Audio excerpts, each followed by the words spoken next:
নমস্কাৰ আপোনালোকে চাই আছে মাই নিউজ নৰ্থ ইষ্ট। বৰ্তমান মই উপস্থিত আছো নগাঁৱৰ তেলিয়াপুখুৰত আৰু প্ৰথমতে আপোনালোকক এটি বেনাৰ দেখাব বিচাৰি লৈছো মাই নিউজৰ দৰ্শকসকলক মামিজ ফুড প্ৰডাক্ট থলুৱা গোন্ধ থলুৱা সোৱাদ। হয় নিশ্চয় থলুৱা গোন্ধ থলুৱা সোৱাদ। আমাৰ ইয়াত সম্পূৰ্ণ ঘৰুৱা পদ্ধতিৰে সকলো ধৰণৰ আচাৰ লগতে জলপান পিঠাপনা মছলা আদি পোৱা যায়। মানে ক'ব লাগিব প্ৰতিটো সামগ্ৰী যেন থলুৱাৰে প্ৰস্তুত কৰা হৈছে আৰু এয়া দেখুৱাইছো এটি পৰিৱেশ যি আচলতে মহিলাসকলে এনেধৰণে যি ভোট জলকীয়া কাটি আছে আচাৰ যি আচাৰ আচলতে তেওঁলোকে যি আচাৰ বনাইছে আৰু এই আচাৰ কেৱল আমাৰ ৰাজ্যতে নহয় আচলতে বাহিৰতো যি ৰপ্তানি কৰা হৈছে আৰু তাৰে যি উৎকৃষ্ট নিদৰ্শন বুলি ক'ব লাগিব। এয়া পৰিৱেশ দেখুৱাইছো কেইবাগৰাকী মহিলা এনেধৰণে আচলতে ভোট জলকীয়া কাটি আছে আৰু যি মামিজ ফুড প্ৰডাক্টৰ যি স্বত্বাধিকাৰী গৰাকী আমি তেখেতৰ পৰা কিছু কথা জানিবলৈ চেষ্টা কৰিম আচলতে কেনেধৰণৰ মনলৈ আহিল এয়া এনেধৰণৰ কাম কৰিবলৈ বা সমাজভাৱে কিছু কাম কৰিবলৈ। বাইদেউ প্ৰথমতে মোৰ নাম ৰুমি শইকীয়া। পোনপ্ৰথমে আপোনালোকৰ সম কাৰ্যকৰ্তালৈ আমাৰ মামিজ ফুড প্ৰডাক্ট পৰিয়ালৰ তৰফৰ পৰা অশেষ ধন্যবাদ জ্ঞাপন কৰিছো।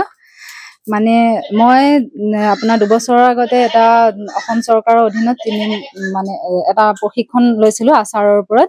মই তেনেকেই আৰম্ভণি কৰিছিলো। আৰম্ভণি কৰি আপোনাৰ যোৱা বছৰ আকৌ অসম মুখ্যমন্ত্ৰী অসম অভিযান আঁচনিৰ জৰিয়তে মই যিটো 2 লাখ টকাৰ তাৰে 1 লাখ টকা পাবলৈ সক্ষম হওঁ আৰু সেইটো পাই পেলাই মই নিজাকৈ এইটো মামিজ ফুড প্ৰডাক্ট নামেৰে এটা প্ৰতিষ্ঠান আৰম্ভণি কৰোঁ আৰু মোৰ লগতে এতিয়া মই 5 গৰাকী মহিলাক উপাৰ্জনৰ পথ মুকলাই দিব পাৰিছো আৰু মই এইখিনি কৰাৰ লগতে মই আমাৰ নিবৰগুৰি চেক গেটৰ লগত এখন মামিজ ফুড প্ৰডাক্ট নামেৰে বিপণীও খুলি লওঁ আৰু তাতো যথেষ্টখিনি মানুহৰ সঁহাৰি লাভ কৰিছো। কিমান গৰাকী মহিলা আপুনি এই কামৰ লগত সংযোজিত কৰিব পাৰিছে? হয়, মোৰ লগতে 5 গৰাকী মহিলা জড়িত হৈ আছে। হয়, আৰু লগতে আমাৰ যিখিনি আচাৰ হওক নাইবা থলুৱা পিঠা পনা মই সেইখিনি লৈ কাম কৰি আছো। সেইখিনি কাৰণে আমাৰ গাঁৱৰ যিখিনি খেতিয়ক তেওঁলোকৰো যথেষ্টখিনি সহায় হৈছে। গাঁৱৰ পৰাই বিশেষকে মই জলফাই আম তেনেকে নেমু টেঙা সেইখিনি মই গাঁৱৰ পৰাই ল'বলৈ চেষ্টা কৰো। বেছিকে গাঁৱৰ মানুহখিনিৰ পৰা ল'বলৈ চেষ্টা কৰো। প্ৰতিটো সামগ্ৰী থলুৱা? হয়, মই থলুৱাৰ ওপৰতে বিশেষ গুৰুত্ব দিবলৈ চেষ্টা কৰিছো আৰু লগতে আমাৰ যিখিনি থলুৱা বস্তু আছে সেইখিনি আমাৰ নগাঁৱৰ উপৰিও মানে বিভিন্ন জিলা গৈছে আৰু লগতে মানে ভাল খবৰটো হৈছে এইবাৰ আমাৰ এটা নাগালেণ্ডৰ ডিষ্ট্ৰিবিউটৰ লৈছে আৰু সেইখিনি কাৰণে এইখিনি ৰেডি কৰি থকা হৈছে। ৰাইজৰ মানে আৰু বাহিৰলৈ হয়, নাগালেণ্ড গৈছে আৰু লগতে পুনে হায়দৰাবাদ গতিকে দিয়া হৈছে আমাৰ ৰাইজৰ কাৰণে বিশেষকৈ নগাঁৱৰ কাৰণে উৎকৃষ্ট নিদৰ্শন বুলি ক'ব লাগিব। হয়, কি ক'ব? হয়, মই ভাবো কি মই যেনেকে কাম কৰি আছো তেনেকে মানে বহি থাকিব নালাগে। মহিলাখিনিয়ে অকল চাকৰিৰ লগত মানে চাকৰিৰ কাৰণে দৌৰি নাথাকি যিকোনো ব্যৱসায়ত আগবাঢ়ি আহিব লাগে আৰু যদি কোনোবাই আমাৰ লগত জড়িত হৈ কাম কৰিব বিচাৰে তেনেহলে আপোনালোকৰ চেনেলৰ জৰিয়তে মই তেওঁলোকক যোগাযোগ কৰিবলৈ জনালো। ধুনীয়া এটা মানে উপাৰ্জনৰ পথ মুকলি কৰি পেলাই কাম কৰিব পাৰিব। আচাৰ বুলি ক'লে প্ৰতি লোকৰ ঘৰতে পোৱা যায় আচলতে প্ৰত্যেকৰে মানে ভাল পোৱা এটি সোৱাদ লগা এটি জুতি বুলি ক'ব লাগিব। গতিকে প্ৰত্যেকৰ ঘৰতে নিশ্চয় গৈ পাইছে আচাৰ? হয় গৈছে। আৰু আচাৰৰ মই ভোট জলকীয়া আচাৰ আৰু তিতা কেৰেলা আচাৰৰ মানে বেছি সমাদৰ লাভ কৰিছে। তিতা কেৰেলা আচাৰটোৱে যথেষ্টখিনি। তিতা কেৰেলা আচাৰ মানুহে বহুতে বেয়া মানে খাবলৈ টান পায়, কিন্তু যোনে এবাৰ খাইছে তেওঁলোকে আকৌ মানে বিচাৰে আৰু নিশ্চয়কে পুনৰবাৰ পৰিৱেশ দেখুৱাইছো। এয়া ভোট জলকীয়া যি আচলতে তেওঁলোকে কাটি আছে। ইয়াৰ পৰা আৰু আচাৰ যি আচলতে উৎপাদন কৰা হ'ব আৰু বজাৰলৈ লৈ যোৱা হ'ব। কেৱল ৰাজ্যখনতে নহয় ৰাজ্যৰ বাহিৰতো আচলতে ৰপ্তানি কৰিছে। গতিকে এক উৎকৃষ্ট নিদৰ্শন বুলি ক'ব লাগিব। বাইদেউ আপোনাৰ ওচৰলৈ আহিছো, কি ক'ব বাইদেউৰ লগত কাম কৰি কেনে লাগিছে? আৰু যিহেতু আপোনালোকে আমি বাইদেউৰ লগত কাম কৰি নথৈ আনন্দিত, কাৰণ তেওঁ নিজে স্বাৱলম্বিত হোৱাৰ উপৰিও আমাকো তেওঁ যথেষ্টখিনি সহায় কৰিছে। আমিও আগবাঢ়ি যাব পাৰিছো তেওঁৰ লগতে।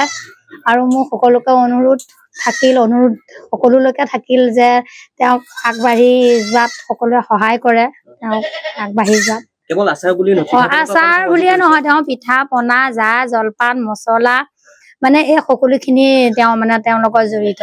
মানে কেতিয়াবা ধৰক কাৰোবাৰ সেৱা সকাম হলে তেওঁ পিঠাৰ অৰ্ডাৰ লয়, বিয়া বাৰু তেনেকুৱাতো অৰ্ডাৰ লয়। সেয়া তেওঁ আগবাঢ়ি গৈ আছে আৰু আমি আশা ৰাখিছো তেওঁ ভৱিষ্যতলৈ আৰু আগবাঢ়ি যাওক আৰু আমাকো নিয়ক।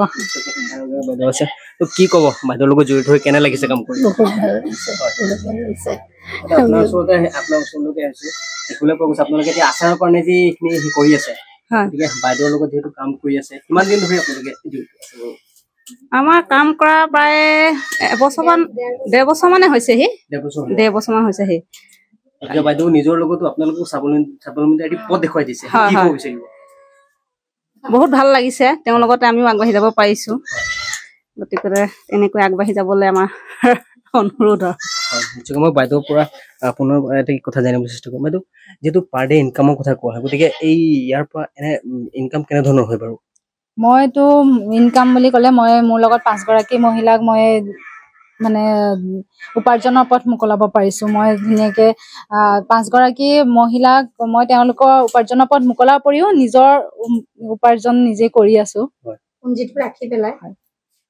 নিশ্চয়কে এয়া দেখুৱাইছো যে